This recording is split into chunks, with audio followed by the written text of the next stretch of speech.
Alright guys, today we want to talk about some classes. Now there are a lot of classes, 12 I believe they're announced at this point, and I don't want this to be a 30-minute video. So what I'm going to do is I'm actually going to only talk about the ones that we have more information on at this time.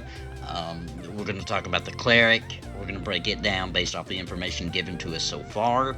I'm going to try not to do too much theorizing on each class, but I won't be able to help it. I have to do some, but we'll try to be as factful as we can without also not being boring. So we'll get into some theories, but we're going to talk about the Cleric, we're going to talk about the Rogue, and we're going to talk about the Shaman. Okay, so we had the two healing types, the Cleric and the Shaman, then we had the Rogue, which we all know what that's going to be based off the name, but we're going to talk about the information that they've given us. Alright, so let's get started.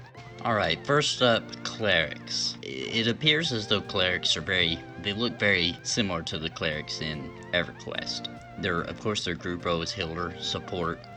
For armor, they can wear heavy plate armor. Their weaponry is one-handed blunt weaponry.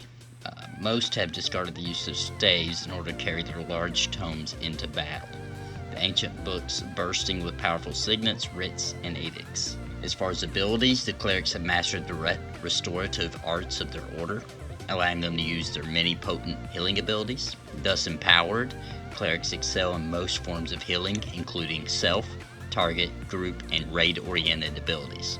Clerics also have a variety of other healing powers, including direct, heal over time, and heal on hit. In addition to healing, Clerics also excel in defensive support using ethereal armors and signet blessings. Their iconic ability is Pillar Shield. High-level Clerics can manifest, place, and even carry massive pillar shields. These huge luminous walls of energy form towering, immovable barriers that for a limited duration, no enemy can pass. But if desired, the Cleric can choose to stealth his weapon so that he may carry the Pillar Shield short distances to do a better position before resuming the fight. So basically it looks like the healer is obviously, I guess, the main healer of the game, Pantheon. Basically, another little description here on their website basically says, to his core, the Cleric is focused on healing himself and his allies, and in his role, he has no equal. But the Cleric can also dramatically enhance the defenses of his allies through the use of powerful signets, potent writs, and ethereal armors. Though few in number, Clerics can perform feats of stunning ability once empowered with a measure of their Celestial's influence. Indeed, for this very reason, certain Elder Clerics are mistakenly revered as true Celestials. Because of the Cleric's searing devotion to the Celestial path, they have evolved the means to turn undead and other malignant beings. So basically, kind of like in EverQuest, the Clerics were more powerful against the undead, zombies, and things like that. It looks like they're doing the same thing here, to where certain classes will have maybe a boost in damage and abilities against those. Now, how they decide to do that, there's a lot of ways they could take it. I've seen it done to effect where a Cleric could do a heal, an ability that would be to heal a single target, for example, but using on the undead would actually massively damage them. They have their AoE heal that they could use as an AoE damage against the undead, something like that. I could see that happening. Maybe that's not the path they're going to take, but I could see that being an option. Swift, elusive, and deadly, the treacherous Rogue is far more than a trickster. With daggers drawn, she is a ruinous force, dwelling in the dread of her foes and smiling at the dark as if it were an old friend. In the shifting sands of this fragile era, rogues are sought out for the faceless affairs of nations, yet their allegiance is rarely to a banner or creed. Group role for a rogue would be melee DPS support. Armor is medium chain and leather. Weaponry, rogues are proficient with most one-handed weapons, being used to situations where they have to improvise with the best tool at hand. While daggers, rapiers, short swords, and other piercing weapons tend to be their preference, they're no strangers to most simple and militaristic weapons, including ranged and alchemical creations. Their ability arsenal, the rogue calls upon a multitude of skills such as trap finding, disabling traps, and opening locks. They can also strike an opponent when they least expect it with deadly precision, oftentimes with a poison-coated blade. Some rogues are driven to experimentation with crafting their own devices, and alchemical concoctions to distract, damage, and escape their foes. Iconic ability is the improvised alchemy. Embracing life on the edge, the rogue calls upon their knowledge of poisons and mixtures to whip up an improvised potion to hurl at their enemies. Such creations aren't made with the level of care a dedicated alchemist might craft, so the rogue never knows for sure what effect they're going to come up with until they see the result in combat. So basically it's looking like the rogue is going to be exactly what you'd expect, straight from the pages of EverQuest pretty much. Now none of these are going to be exactly the same, because we're not just, Visionary Realms is not just copy pasting everything straight from EverQuest into this engine, so they are building everything from the ground up, so it's not going to be exactly the same, but it sounds pretty much the same. So you'll have a class that is behind the enemy a lot, backstabbing, stealth abilities to probably go out, scout out an area, can probably go through the dungeon and avoid most mobs in order to see what's ahead. Also, the lock picking and everything, that sounds pretty good to me, mainly because we know that Pantheon's going to have the progeny system. So having a rogue in your party is probably going to allow you to be able to unlock doors, go into parts of the dungeon you can't go without a rogue. I could see them, opening treasures that no other class can open, or at least not. Maybe there will be other ones that can use some kind of magic to open, but the rogue will be handy at doing that. So I can definitely see a lot of options with the rogue. I think it'll be a popular class, being that it's melee and with the stealth abilities. Typically, those are pretty, fairly popular classes.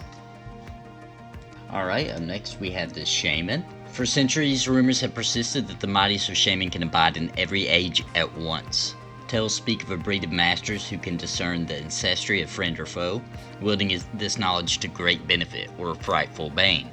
But even a young shaman can sense the threads of energy woven through Terminus's past. A second sight draws them to the totems of these forsaken aeons.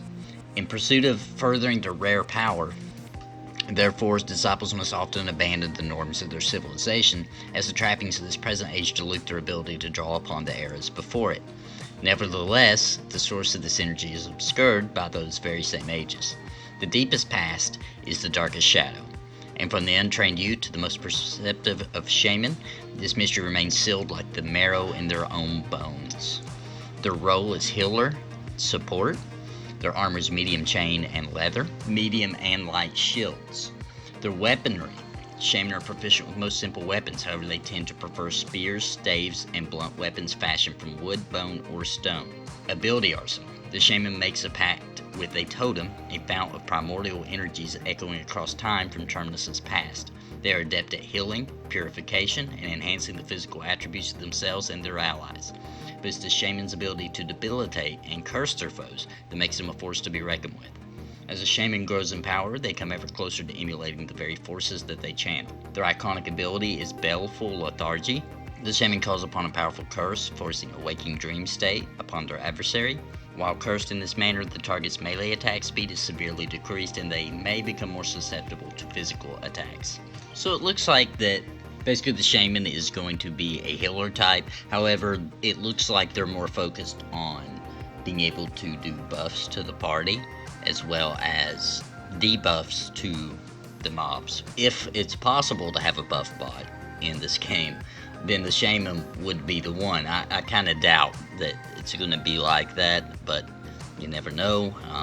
That's definitely a thing in older MMOs, so if there is a buff bot and people are going to run 2 accounts so that they can always have their buffs, then the Shaman will be the buff bot for sure. Alright guys, well it looks like we've covered 3 classes. These are the ones on the website that have more detail that you can find out more information about. So it looks like we have the Cleric, which seems to be our main line healer when you're just going for a pure healer. I guess you could say will be the Cleric, or maybe it'll be more like the Cleric and the Shaman have very similar healing. However, the Cleric does wear better armor, so maybe it will be buffier as far as being able to take more damage. But the way that they've worded everything for the Cleric, it does appear as though it is the main healer, and it is a Cleric. The name alone, like, that should be the main healer. And then of course we have the rogue, which is our stealth type class. And then in the last one that we really have a lot of detail on would be the shaman. And the shaman, as far as I can tell, is going to be our buff bot. So that's what we're dealing with at this time. It looks like I'll do more videos in the future on the other classes as we get more information. And if we don't get information fast enough, then I'll just make it up and we can all just talk about theories and how we think it's going to turn out based off of EverQuest classes, etc. But I believe we'll be getting more and more information as time goes on and they continue releasing more streams with different streamers trying different classes. I believe we'll find out more and more, and I think it'll be fairly fast that we start to get more information on each class. So thanks for joining me. Join me on my next video. I'll be doing it in a couple of days. I have no idea what it's going to be about, but something with Pantheon. So appreciate you guys. Thanks. Don't forget to subscribe, leave a comment, leave me a like, give me lots of love, and thank you for your support. Alright, see you next time.